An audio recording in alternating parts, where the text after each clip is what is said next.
ಪ್ರಶ್ನೆ 1. ಯಾವ ದೇಶದಲ್ಲಿ ಕಪ್ಪು ಮೊಟ್ಟೆ ತಿನ್ನುವ ಸಂಪ್ರದಾಯವಿದೆ? ಆಯ್ಕೆಗಳು A. Japan, B. Korea, C. China, D. Mongolia.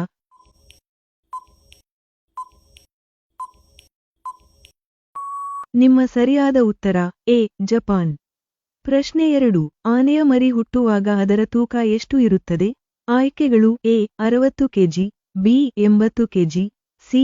100 KG, D. 120 KG.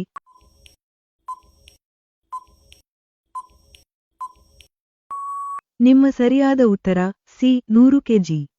ಪ್ರಶ್ನೆ 3. ಪಕ್ಷಿಗಳ ರಾಜ ಎಂದು ಯಾರನ್ನು ಕರೆಯುತ್ತಾರೆ? ಆಯ್ಕೆಗಳು ಎ. ಗಿಳಿ, ಬಿ. ಹದ್ದು, ಸಿ. ಪಾರಿವಾಳ, ಡಿ. ಕೋಗಿಲೆ.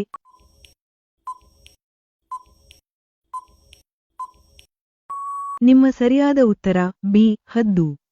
ಪ್ರಶ್ನೆ 4. ಸೊಳ್ಳೆ ಎಷ್ಟು ಎತ್ತರದವರೆಗೆ ಹಾರಬಲ್ಲದು? ಆಯ್ಕೆಗಳು ಎ. 25 ಅಡಿ, ಬಿ. 80 ಅಡಿ, ಸಿ. 60 ಅಡಿ, ಡಿ. 10 ಅಡಿ.